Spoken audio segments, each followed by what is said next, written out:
Break के बाद आपका स्वागत है हमारे सेहत और स्वास्थ्य से जुड़े खास कार्यक्रम मेडिटॉक्स में। ब्रेक के बाद आपका एक बार फिर से स्वागत है। हम आपसे जानना चाहेंगे कि क्या श्वास तेज चलने से संबंधित सभी रोग निमोनिया ही होते हैं? हाँ, ये अच्छा क्वेश्चन आपने किया।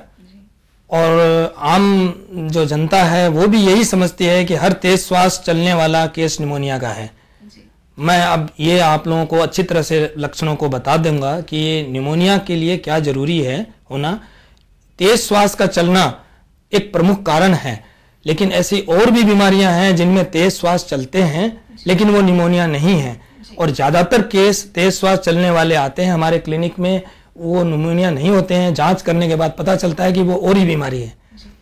अब आपको जैसे मैं बताऊं, अभी जिस समय जो चल रहे हैं केस, उसमें जो एक्यूट ब्रोंकियोलाइटिस एक बहुत प्रमुख केस है बिलो 5 इयर्स। एक्यूट ब्रोंकियोलाइटिस एक रेस्पिरेटरी सिंसिटियल वायरस है जो कि पूरे ग्लोब में उससे करीब 6 लाख डेथ होती है एनुअली, इतना प्रमुख है। उससे अफेक्टेड एक्यूट ब्रोंकियोलाइटिस में भी वैसे ही निमोनिया जैसे ही सिम्टम देते हैं। तेज बुखार होती है और तेज श्वास चलता है, खांसी होती है, तो इससे लगता वो है कि निमोनिया है, मगर आप एक्सरे करेंगे या फिर जांचें करने पे नॉर्मल रिपोर्ट आती है, ब्लड रिपोर्ट भी नॉर्मल आती है, वो है रेस्पिरेटरी सिंसिटियल वायरस। तो एक्यूट ब्रोंकियोलाइटिस से आपको डिफरेंशिएट करना है। दूसरा केस है कि भाई तेज श्वास चलता हुआ आया है लेकिन उसमें बुखार वगैरह नहीं है, और वो आस्थमा का भी केस है। चाइल्डहुड आस्थमा भी होता है। ये मत समझिए कि सिर्फ दम्मा जो है बड़े लोगों का बीमारी है, छोटे बच्चों में भी दम्मा पाया जाता है, उसे चाइल्डहुड आस्थमा कहते हैं। तो इस तरह से हमें इनको डिफरेंशिएट करना है। निमोनिया है मगर और भी बीमारियों को ध्यान में रखना होता है। तो दर्शकों, हमने जाना तेज श्वास चलने वाला हर रोग निमोनिया नहीं होता। आइए जानते हैं कि किस तरह की जांचें लिखी जाती हैं निमोनिया रोग को पहचानने के लिए। डॉक्टर साहब, किस तरह की जांचें आप करते हैं निमोनिया रोग की जांच के लिए? देखिए, ऐसा है, अगर तेज श्वास गति तेज लेकर के कोई पेशेंट आया है और बुखार तेज है तो हमें ये पक्का पता करना होता है कि ये निमोनिया है। नहीं तो पहला टेस्ट तो आप कंप्लीट ब्लड काउंट आप कराइए। सीबीसी कराते ही अगर वो सीबीसी नॉर्मल आती है तो वो निमोनिया नहीं है, वो आ जाएगा एक्यूट ब्रोंकियोलाइटिस में आ जाएगा, वायरल इन्फेक्शन है। उसमें भी वैसे ही सांस तेज चलती है। रेस्पिरेटरी सिंसिटियल वायरस है, वो कॉज करता है 60-70%। दूसरे वायरस भी है जैसे इन्फ्लुएंजा है, पारा इन्फ्लुएंजा है, और वायरस में भी ये होता है।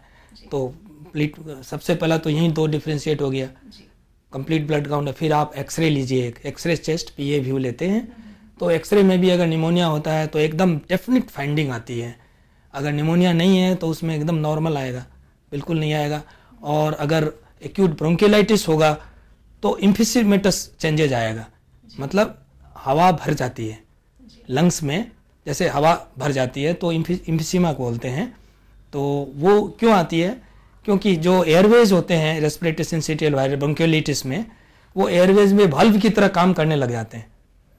तो वो क्या है, हर इंस्पिरेशन में एयर तो लेते हैं, एक्सपिरेशन में वो एयर जाती नहीं है और धीरे धीरे वो एयर अंदर ट्रैप होती है, जिसे बोलते हैं कि ट्रैपिंग ऑफ एयर, वो ब्रोंकियोलाइटिस में होती है।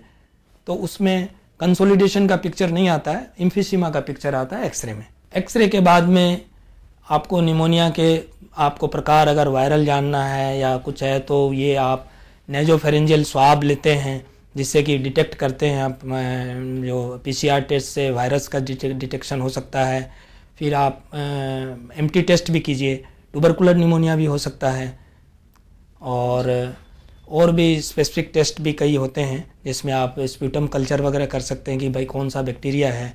उसके लिए स्प्यूटम कल्चर, स्प्यूटम समझ रहे हैं, जो खंखार जो होता है उसकी कल्चर टेस्ट भी होती है। और अगर बैक्टीरियल है तो एसिड फास्ट टेस्ट भी होता है, एसिड फास्ट बैक्टीरियल टेस्ट भी होता है। और यही मेन जांचें तो यही है। उसके बाद तो और अगर कॉम्प्लिकेशंस हैं तो दूसरी बहुत सी जांचें हैं। सर, एक सवाल आपसे और पूछना चाहेंगे, ये जांचें कितनी कॉस्टली होती हैं? इसका कितना भार हमारे मरीजों पर पड़ता है? मैं तो आपको यही कहूँगा कि ये जो निमोनिया की जो 90% जो जांचें हैं वो आपको सारी जांचें बिलो 500 में हो जाएगी। तो दर्शकों, हमने जाना किस तरह की साधारण जांचों से हम ये जान सकते हैं कि निमोनिया रोग है या नहीं। यदि है भी तो हमें सही चिकित्सा स्वास्थ्य दे सकती है। आइए जानते हैं इसके उपचार के बारे में। डॉक्टर साहब, जानना चाहेंगे किस तरह का उपचार आप रोगी को प्रेफर करते हैं? हाँ, देखिए, पहले तो मैं ये भ्रांति निकाल देना चाहता हूँ कि अगर किसी को निमोनिया हो गया है तो सारे पेशेंट को भर्ती कराना ज़रूरी ही है। इसके भी अपनी अपनी स्टेजेज है, उस हिसाब से होते हैं केसेस। और आउटडोर ट्रीटमेंट भी इसका है। तो आउटडोर ट्रीटमेंट कम से कम आप कोई भी जैसे निमोनिया हुआ है तो आउटडोर ट्रीटमेंट कम से कम 7 डेज़ का आप ट्रीटमेंट दे दीजिए। और मगर ट्रीटमेंट स्टार्ट करते ही 48 आवर्स तक आप जज कीजिए। पेशेंट अगर इम्प्रूव कर रहा है आपके ट्रीटमेंट से, आउटडोर ट्रीटमेंट आप अपने क्लिनिक पे दे रहे हैं जिसमें भर्ती कराने की ज़रूरत नहीं है, तो अगर इम्प्रूव कर रहा है तो आप उसको आगे बढ़िए, प्रोसीड कीजिए। अदरवाइज अगर उसकी कंडीशन डिटोरिएट कर रही है, इम्प्रूवमेंट नहीं दिख रहा है, तो उसको इमीडिएट इंडोर ट्रीटमेंट होगा, उसका हॉस्पिटलाइज कीजिए। और हर तरह के निमोनिया का ड्यूरेशन ऑफ ट्रीटमेंट अलग अलग है। टाइप ऑफ ट्रीटमेंट निमोनिया का जो पैथोजेंस है उस हिसाब से है, वायरल है, एटिपिकल है। कि जैसे आप आउटडोर ट्रीटमेंट का तो ड्यूरेशन हो गया 5 to 7 डेज, इंडोर ट्रीटमेंट का 10 to 14 डेज है। और इंडोर में एक स्टेफाइलोकोकल निमोनिया है जिसमें पस फॉर्मेशन होता है, मल्टीपल पस एब्सेस हो जाती है लंग्स में, उसका 3 to 4 वीक्स ट्रीटमेंट है। ये तो मैंने बताया ड्यूरेशन ऑफ ट्रीटमेंट। अब आप सपोज कीजिए आउटडोर में आप ट्रीटमेंट दे रहे हैं, तो अगर बैक्टीरियल निमोनिया है तो आप सिंपल एंटीबायोटिक्स जो है, आप जो है एमॉक्सिसिलिन है वो बहुत फर्स्ट हैंड वही आप स्टार्ट कीजिए। अगर बैक्टीरियल है, एमॉक्सिसिलिन है, कोट्रिमैक्साजोल है, कैफेलेक्सिन्स है, वो आप इसको दीजिए। अगर रिस्पॉन्ड करता है तो इसी को 5 to 7 डेज दे दीजिए। नहीं रिस्पॉन्ड करता है तो हॉस्पिटलाइजेशन होता है। दूसरा, अगर एटिपिकल है आ रहा है, पैथोजेंस है, पैथोजेंस अगर एटिपिकल टाइप है, बैक्टीरियल नहीं है, तो आप उसमें आप इरिथ्रोमाइसिन और क्लेरिथ्रोमाइसिन है, 2 दवाइयाँ हैं, वो आप आउटडोर में आप स्टार्ट कीजिए। निमोनिया 48 आवर्स देखिए, रिस्पॉन्ड कर रहा है तो ठीक है। एंटीबायोटिक्स के अलावा आप अगर वो बच्चा मुंह से ले रहा है, ओरल फीडिंग कर रहा है, तभी आप उसको आउटडोर ट्रीटमेंट देना है। अगर ओरल फीडिंग नहीं दे रहा है तो नेचुरली ड्रिप लगानी पड़ेगी, तो आपको भर्ती तो कराना ही पड़ेगा। और सपोर्टिव ट्रीटमेंट है, बच्चे को आप जैसे नेबुलाइज भी बीच बीच में, अगर श्वास अगर में प्रॉब्लम हो रहा है तो नेबुलाइज या कर सकते हैं। बुखार है तो बुखार के लिए एंटीपायरेटिक दीजिए, पैरासीटामोल दीजिए। और फीडिंग अच्छी दीजिए, लाइट दीजिए, रेस्ट दीजिए और आइसोलेट करके रखिए। बच्चे को समझाइए, खांसते समय जो है थोड़ा मुंह पे हाथ रख लेगा ताकि वो फैले नहीं। इंडोर आउटडोर ट्रीटमेंट तो ऐसे हो गया। और इंडोर आपको हुआ तो फिर वही लंबा चलता है, वो ड्रिप से चलती है, एंटीबायोटिक्स दी जाती है, तो उसमें आप इंजेक्टेबल कोएमॉक्सिक्लेब दे सकते हैं। आप 3rd जनरेशन कैफेलोस्पोरिन यूज करते हैं और कम्बिनेशन थेरापी दे सकते हैं। अगर नियोनेट्स में है, एज पर डिपेंड करता है, तो 3rd जनरेशन कैफेलोस्पोरिन और एमाइनोग्लाइकोसाइड्स ग्रुप की कोई एंटीबायोटिक मिला के देते हैं। क्योंकि नियोनेट्स को बिलो 1 मंथ के बच्चे का निमोनिया डायग्नोज करना ही बहुत डिफिकल्ट है। उसमें वो श्वास नहीं लेता है, उसमें जो टिपिकल जैसे और लोगों में तेज श्वास चलता है या वो कफिंग भी नहीं होता है, कई बार उसमें वो सब कुछ भी नहीं होता है। उसको एज ए सेप्टिसिमिया की तरह नियोनेट्स को ट्रीट कीजिए। और वो बहुत जल्दी फैलता है, तो उसको तो इंडोर ही उसका ट्रीटमेंट होना चाहिए, नॉट आउटसाइड तो कराना ही नहीं चाहिए। और बहुत बेस्ट ट्रीटमेंट के बावजूद भी फैटिलिटी नियोनेट्स में बहुत ज़्यादा। नियोनेट्स किसको बोलते हैं? 1 मंथ तक के बच्चे को, तो 1 मंथ में फैटिलिटी बहुत ज़्यादा है। तो इसलिए उसको तो बाहर आउटडोर ट्रीटमेंट करने की कोशिश करनी नहीं चाहिए। बेटर है कि उसको तुरंत इंडोर ट्रांसफ़र कीजिए। तो दर्शकों, अभी हमने जाना उपचार किस तरह से हम करें कि निमोनिया रोग से बचा जा सके। आइए जानते हैं किस तरह की सावधानियां हमें बरतनी चाहिए कि निमोनिया रोग से हम दूर रह सके। तो डॉक्टर साहब, जानना चाहेंगे किस तरह की सावधानियां हम बरत सकते हैं? देखिए, ये बीमारियां ठंड में बहुत ज़्यादा होती है, इसलिए बच्चों को ठंड से बचाइए। उसके लिए पूरे वार्म क्लोथ्स वगैरह पहनाइए, कान और गला ढक के रखिए। एक चीज़ मैं आपको बता देना चाहता हूँ कि ओवर कंसस भी नहीं होना चाहिए कि भाई निमोनिया हो जाएगा या बीमारी लग जाएगी। ऐसे केस भी मेरे पास आए हैं कि बच्चे को लेके आए कि हमने तो इस पे 2-2 रजाई डाल दी, देखिए ना ये तो शांत हो गया।